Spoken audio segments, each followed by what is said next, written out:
राज्य शासनाकडून नुकत्याच पार पडलेल्या तलाठी भरतीमध्ये अनेक विद्यार्थ्यांना नियमबाह्य गुण मिळाल्याने भरती प्रक्रियेवर प्रश्नचिन्ह निर्माण झालाय।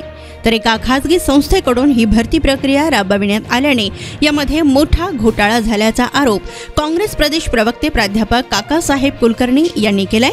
तर हजारो रुपयांचे फॉर्म बी भरत लाखो विद्यार्थ्यांनी या भरती प्रक्रियेत सहभाग नोंदविलाय। तर खासगी संस्थेने राबविलेल्या या भरती प्रक्रियेत विद्यार्थ्यांना एकूण गुणांपेक्षा जास्त गुण देण्यात आल्याने ही भरती प्रक्रिया चुकीची झाल्याचा आरोप करत या भरती प्रक्रियेची SIT चौकशी करावी व तलाठी सर या पुढच्या सर्व भरत्या MPSC कडून व्हाव्यात अशी मागणी देखील काँग्रेसचे प्रदेश प्रवक्ते प्राध्यापक काकासाहेब कुलकर्णी यांनी केली आहे।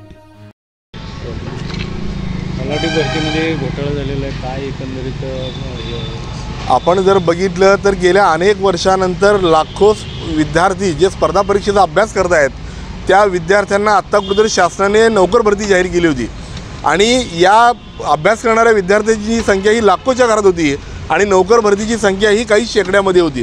परंतु असं असताना देखील ही भरती पारदर्शक करणं अतिशय आवश्यक असताना दुर्दैवानं TCS नावाच्या कंपनीला ही भरती देण्यात आली आणि या भरतीचं कंत्राट TCSला देण्यात आल्यामुळं या भरतीमध्ये तलाठीच्या भरतीमध्ये प्रचंड मोठा गैरव्यवहार, प्रचंड मोठा भ्रष्टाचार होऊन या ठिकाणी ही सदर भरती झालेली आहे। अशा पद्धतीचा आरोप स्पर्धा परीक्षा समन्वय समिती आणि अनेक विद्यार्थ्यांनी, महाराष्ट्रातल्या लाखो विद्यार्थ्यांनी या ठिकाणी आरोप केलेला आहे। माझं आपल्या चॅनलच्या माध्यमातून एवढंच या शासनाला आव्हान आहे, तात्काळ सदर भरती रद्द करा। जे मुलं अनेक वर्षापासून आपलं गाव खेड्यापासून पुण्या मुंबईला येऊन हजारो लाखो रुपये खर्च करून अभ्यास करत आहेत त्या मुलाला न्याय देण्यासाठी सदर भरती पारदर्शक व्हावी या हेतूने तात्काळ सदर भरती रद्द करा आणि तलाठी भरती या पुढच्या सगळ्या भरत्या MPSC कडनं व्हाव्यात आणि सदर झालेल्या भ्रष्टाचाराची SIT कडनं चौकशी व्हावी एवढीच मागणी आपल्या चॅनलच्या माध्यमातून करतो आणि सदर भरती तात्काळ रद्द व्हावी ही देखील मागणी या ठिकाणी मी करतो।